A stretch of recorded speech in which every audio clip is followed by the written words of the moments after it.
خب سلام به همگی، امیدوارم که حالتون خوب باشه و لحظات عجیبیه اومدم بگم لحظات خوبی رو سپری بکنید. دیدم که از همه جناح‌ها ملت تحت فشارن و نمیشه که خیلی راجع به لحظات خوب صحبت کرد. پس بدون مقدمه و بدون در واقع طولانی کردن موضوعات میریم سراغ اصل مطلب.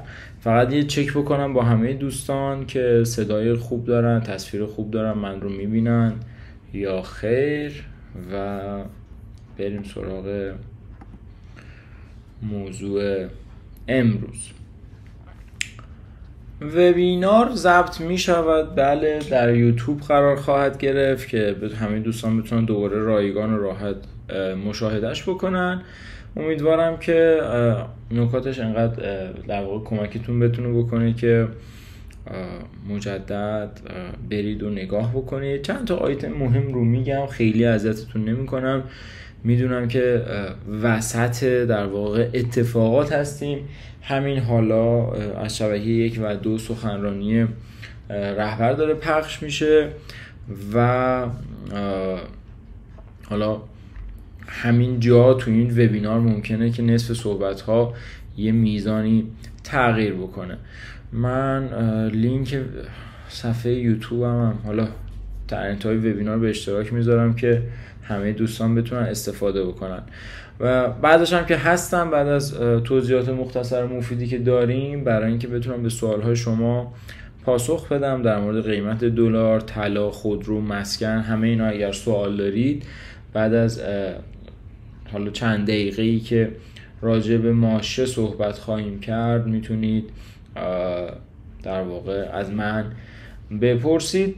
و نکته خیلی مهم اینه که من اگه به این قسمت مانیتور شما دارم نگاه میکنم، چون دارم مشقامو نگاه میکنم، رفتم تحقیق کردم ببینم که قراره که چه اتفاقی بیفته و چه اتفاقاتی قبلا افتاده و سابقه همچین تحریم هایی به این صورت چگونه بوده.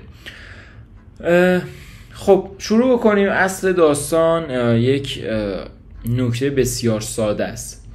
آیا ما کوتاه میاییم یا نه؟ در این وبینار پیشفرض ما اینه که نه، قرار نیست کوتاه بیاییم. در مورد مسائل مختلف از غنیسازی گرفته تا برد موشکی و داستان اینه که ما سر صلح نداریم. حالا برای خیلی ها این سواله که آیا این صلح باید اتفاق بیفته یا نه؟ واقعیتش اینه که من به عنوان یه اقتصاددان اینجا نشستم و خیلی نمیخوام در مورد مسائل اخلاقی بین المللی، سیاسی اینها صحبت بکنم، هرچند که به هر حال به عنوان یه اقتصاددان شما در نهایت درگیر مسائل سیاسی میشید. چند تا نکته رو بگم. آیا من از مکانیسم ماشه و فعال شدنش میترسم؟ قطعا، حتما میترسم و جهنمی به پا خواهد شد. کلا هم دوستانی که من رو میشناسن، خیلی هاشون تو همین وبینار هستن، میدونن اهل نه انگیزه زیادم نه ترسوندن زیاد. ولی آیا جهنم به پا خواهد شد؟ بله. خب سوال که اینجا هست اینه که آیا برای کسی که در جهنم زندگی میکنه داغ‌تر شدن جهنم چقدر تأثیر گذاره؟ من از ناترازی انرژی بیشتر میترسم.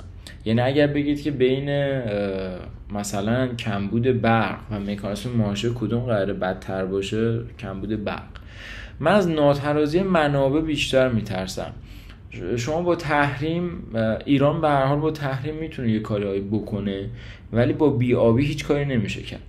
پس اگر بخوایم بگیم در شرایط فعلی با توجه به وضعیت و اتفاقات چه چیزی ترسناکتره برای من میگم که داخل ما اوضاعمون انقدر در واقع میتونه ترسناک باشد که ما دیگه به فکر به قول این تحریم ها به این صورت نخواهیم قرار بگیریم. این یه نکته. نکته بعدی اینه که خب شما اقتصاددانی، از دیدگاه اقتصادی بگو قراره چه اتفاقی بیفته دیگه. اینکه کدوم قطعنامه قراره چه بلای سرمو بیاره یا چه اتفاقی میفته خیلی برای ما اهمیتی نداره. و نکته دوم، حالا فعال شد آقای اقتصاددان، آقای کوچ، منتور، بیا به ما بگو چی کار باید بکنیم و محوریت موضوع الان ما در مورد اینه، یعنی فارغ از اینکه چه خبری قراره منتشر بشه میخوام در مورد این دو موضوع صحبت بکنیم. چه اتفاقی قراره بیفته از نظر اقتصادی؟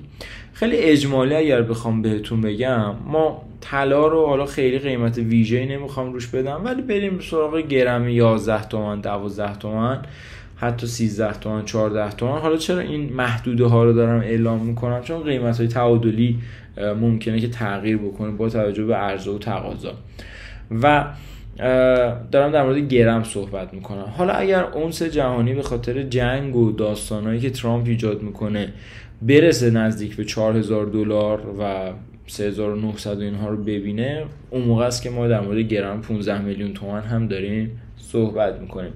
با توجه به این شرایط اگر شما سناریوی بدبینانه، یعنی این که آقا اسنپبک اتفاق میفته و دست ما هم بسته است، نمیتونیم کاری بکنیم، پیشنهاد من اینه که خب اتفاقات به این صورت باید باشه که شما طلا بکنی سرمایه‌تو، از در واقع موجودی ریالی تا حدی بکاهی و به موجودی طلات بیافزایی.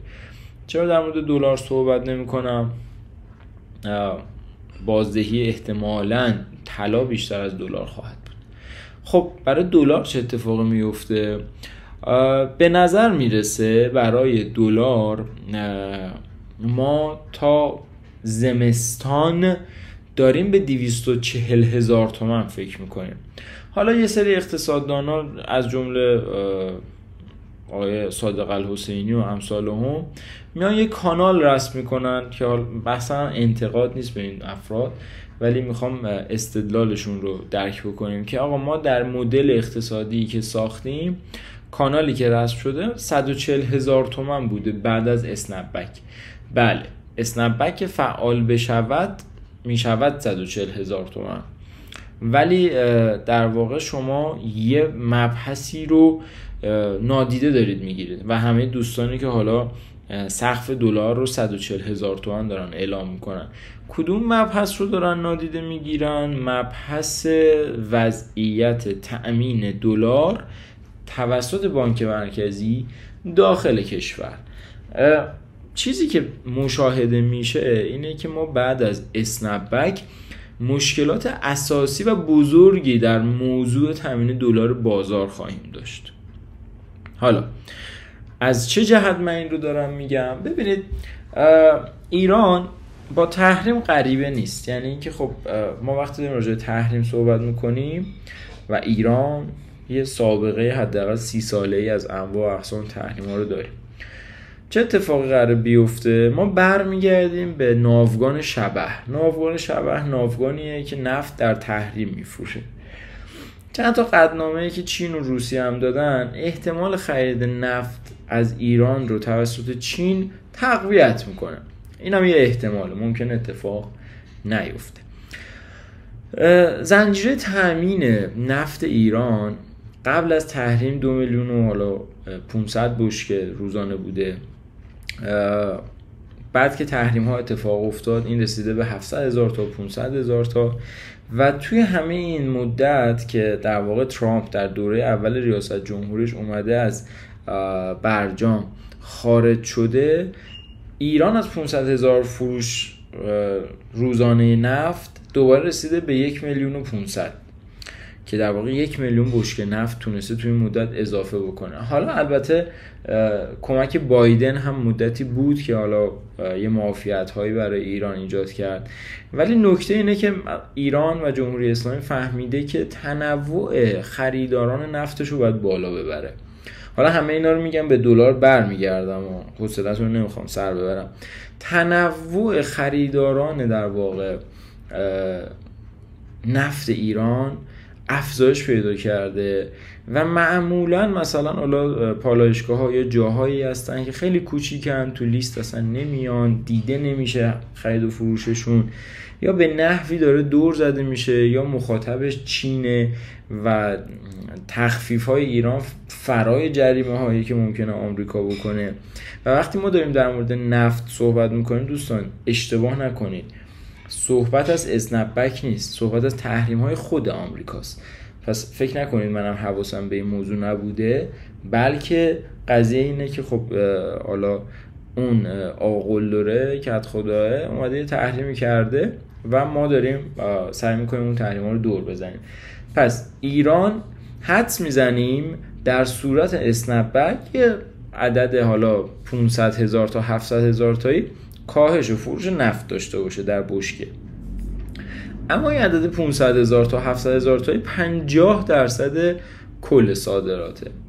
پس 50% قدرت در واقع ارز پاشی، 50% قدرت عرضه دلار یا حتی ین یا حتی درهم، هر ارزی که میخواید تصور بکنید، داره کاهش پیدا میکنه و کاهش عرضه، افزایش تقاضا، افزایش قیمت دلار. پس وقتی دارم میگن ما مدل اقتصادی درست کردیم و اسنپ بک دلار رو به 140,000 تومان هول میده، میگم اوکی دمت گرم، ولی 3 ماه بعدش 2 ماه بعدش قیمت دلار به 240,000 تومان 250,000 تومان میرسه، چون تقاضا هست عرضه نیست. و در نهایت حالا موضوع تورم، موضوع شرایط اقتصاد ایران رو اگر به این سابجکت بخوایم اضافه بکنیم، ما در موضوع کالاهای درمانی و خوراکی احتمالاً یک تورم هر عددی که الان هست که نمیخوام تو این ویدیو اعلام بکنم، چون حالا بذار بگم دیگه، مثلا ما الان تورم 200% در کالای خوراکی داریم، میشود 250%.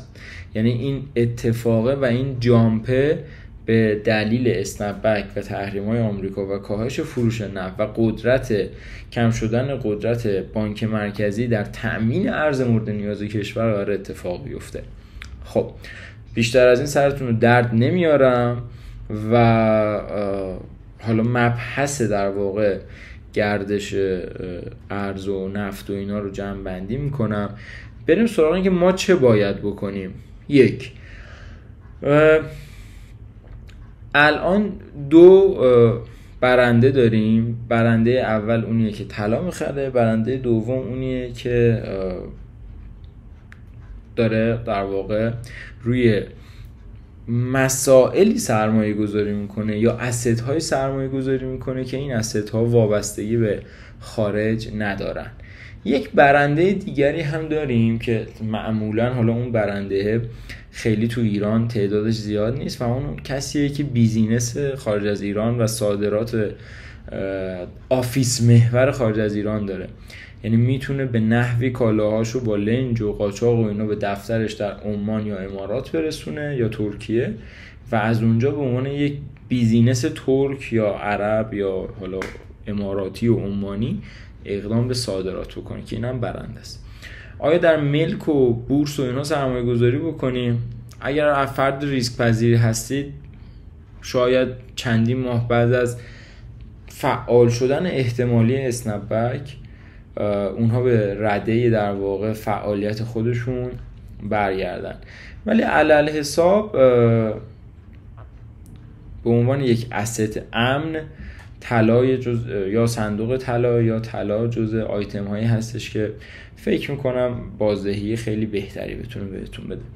خب یعنی این هم اضافه بکنم، حالا در روز وبینار مغز پولساز بیشتر در موردش قرار صحبت بکنم، ولی الان بهتون میگم دست و پاتون گم نکنید، نترسید. ممکنه خبر بیاد اسنپ بک فعال شد، ماشه اوکیه. به هر حال ما هم یه توانمندی هایی در زندگی کردن در تحریم داریم و شاید اگر بتونیم ادپت شیم با این شرایط هندلش بتونیم بکنیم. 1-2 ماه ابتدایش خیلی شاید ترسناک باشه، ولی بعد از اون خب هماهنگی اتفاق میفته. اگر صاحب کسب و کارید، اسکیل نکنید، توسعه ندید، خیلی روی محصول جدید سرمایه گذاری نکنید، هسته های اصلی تیمتون رو حفظ بکنید. افرادی که بهره وری ندارن، بازدهی ندارن، رو باشون میتونید الان خداحافظی بکنید یا بفرستینشون به یک مرخصی اجباری، مثلا بگید آقا بریم برای مثلا آبان ببینیم چه اتفاقی میفته، حالا اگر اسنپ بک فعال شد. و مدیریت انبار و مدیریت مالیتون رو جدی‌تر بگیرید. صاحبین کسب و کاری الان برنده خواهند بود که مدیریت مالی و مدیریت موجودی انبار رو جدی میگیرن و میتونن یک تعادلی بین عرضه و در واقع انبارشون ایجاد بکنن. خب چطور میشه به من پیام دوستان از اینجا میتونید سوالای خودتون رو بپرسید و اگر که حالا سوالی بتونم جواب خوبی بهش بدم در خدمتتون هستم. شما میتونید به این آیدی در اینستاگرام پیام بدید آقای مهدی و سوالتون رو بپرسید. اگر دلار 2 برابر بشه چطور طلا 2 برابر نمیشه؟ خب اصلا فرمولش فرق میکنه. فرمول محاسبه اونس و گرم طلا خیلی فرق میکنه، ربطی نداره. دلار و طلا قیمتاشون و درصد رشدشون به هم ربطی نداره. خرید ماشین چی؟ ببینید من اگر بخوام الان بهتون بگم میگم ماشین ژاپنی یا کره‌ای کار کرده الان بهترین گزینه است. رک و رو راست. میتونید از ماشین هایی که حالا جدید در ایران وارد شدن و مثلا حالا چینی هستن و اینها و دارن با اقساط خوبی میدن، ولی این ماشین ها اولا که سال عمرشون پر نشده و اگر ایرادی داشته باشن ما نمیشناسیم. حالا بعضی میگن خیلی از این ماشینا در اروپا الان عرضه شده. متوجه هستم حرفتون رو، ولی دقیقاً اون ماشین در ایران عرضه نمیشه. دقیقاً شاید یه سری آپشناش، یه سری برداش، یه سری چیزاش تغییر کرده و قیمتش متفاوت شده. ضمن اینکه در مورد قطعات یدکیش ما مطمئن نیستیم. توی اسنپ بک اگر که در واقع چین هم تن به اسنپ بک بدهد، حتی شاید ما لوازم یدکی ماشین های چینی که الان هست رو نتونیم تامین بکنیم. شاید به اون اندازه نتونیم تامین بکنیم، شاید کم باشه، قیمتش خیلی بره بالا. ولی ماشین های داخلی که خب تقریبا قطعات خودروسازا و قطعات سازا دیگه به یه قدرتی رسیدن که دارن همشو داخل تولید میکنن، یا ماشین‌های دست دوم خارجی که همین الان هم دارن از ایران خودرو و سایپا و امثالهم قطعه میگیرن، یا تهلنجی و اینا داره قطعاتشون وارد میشه به صورت حالا قاچاق یا غیر قاچاق، اسم نمیشه روش گذاشت. در نتیجه میخوام بگم که سراغ خودرو صفر چینی به هیچ عنوان به نظر من نرید. خب دوستان سوالاشون رو ارسال بکنن که منم اینور یه مقدار اخبار رو چک بکنم ببینم که تو این 20 دقیقه‌ای که ما با هم بودیم چه اتفاقی افتاد.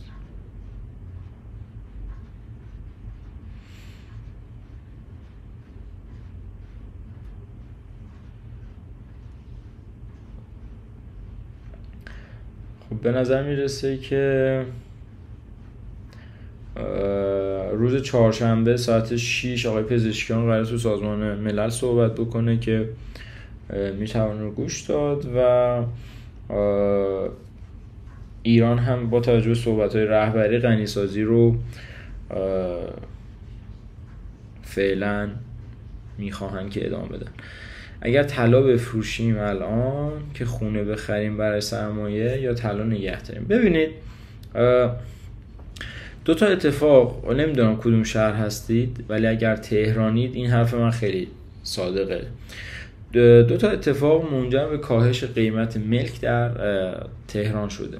3 تا اتفاق، یکی بمباران، یکی مهاجرت و آیتم آخر در واقع کاهش توان قدرت مردم در معاملات.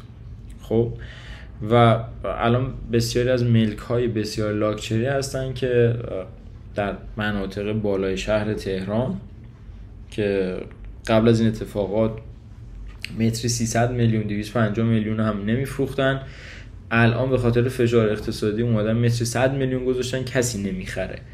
این کاهش قیمت ها و این رکود به این 3 دلیل منجر به ترمز بازار شد. خب حالا یا الان شما طلا رو میفروشید و به قول خودتون تا حالا مستاجر بودید و از این بعد خانه دار میشید و خب یه امنیتی میاد بالا سرتون این اوکیه. ولی اگر که بعداً میخواید حسرت بخورید که اگر من طلامو 1 ماه دیرتر میفروختم، خونه بزرگتری میتونستم بخرم، این یه چالش شخصیه که حالا از نظر سایکولوژی بازم میگم توی وبینار مغز پولساز راجع به این قضیه صحبت میکنیم که چرا آدم همیشه تو این دوره‌ای قرار میگیره که ریسک کنم ببینم چه اتفاقی میفته یا همین الان برم نقد در واقع خریدم انجام بدم و منتظر نسیه آینده نباشم.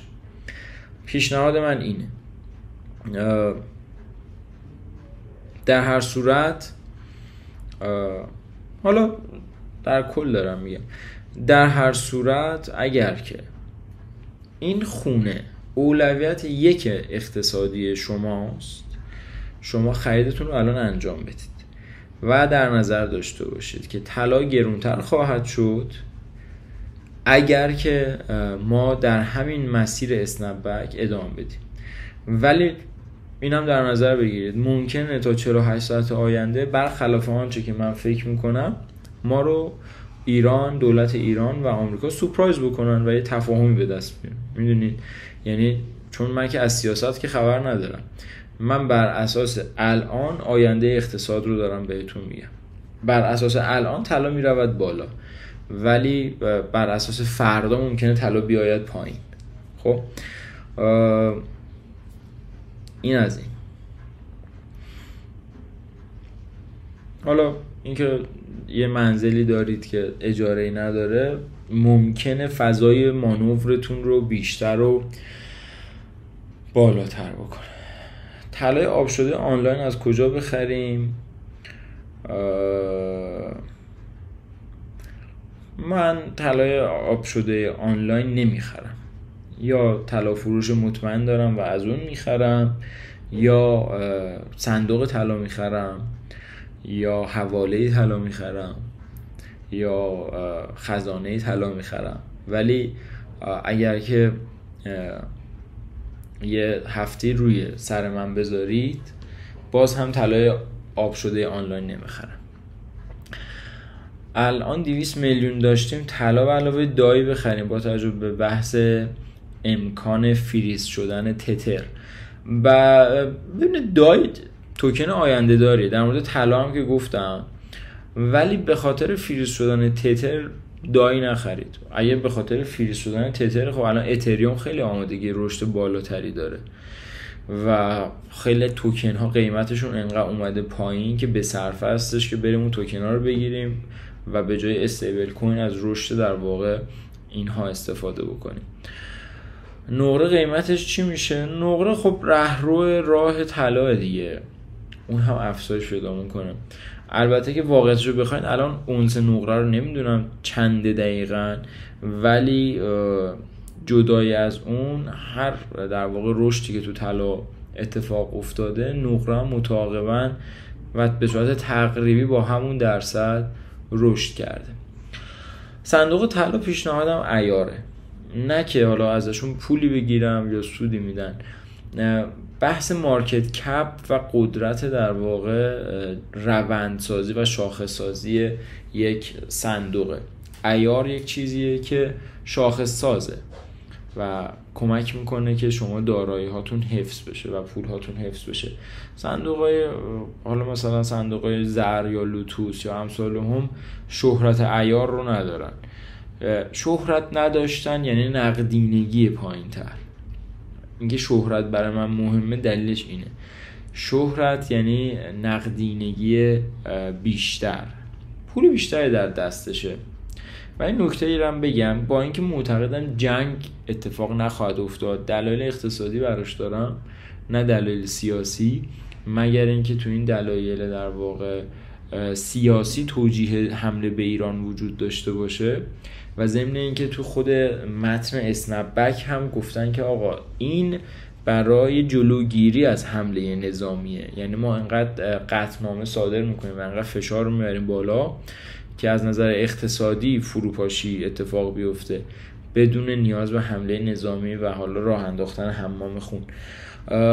جدا از این موضوع، اسرائیل نه قبلش منتظر قطعنامه‌ای بود نه الان منتظر اسنپ بک. حالا یا آمریکا که خب بی تو های آمریکا تأسیسات هسته‌ای ایران زدن دیگه، پس اینا هیچ وقت منتظر سازمان ملل و قطعنامه و اینا نمیمونن، کارشون رو میکنن و کارشون هم شاید کردن و دیگه نیازی به حمله دیگه ای نباشه. و نکته بعدی از پاسخگویی ایران در زمان جنگ 12 روزه بوده. پاسخگویی بوده که به ریسکش نمیارزه که دوباره بخوان وقتی موشکی با برد 2500 کیلومتر داره ایران و هنوزم خیلی استفادهش نکرده انگولکش بکنن، ضمن اینکه الان توی فشار ماکسیمومیه که ارزش اقتصادی جنگ و هزینه جنگ رو به شدت برای طرف متخاصم در واقع افزایش میده. اینم گفتم حالا به صحبت‌های ویدیو اضافه بکنیم چون حتما به کارتون میاد. خب اگر سوالی ندارید یه خسته نباشید میگم بهتون. باز هم من اخبار رو برای آخرین لحظه یه چک بکنم.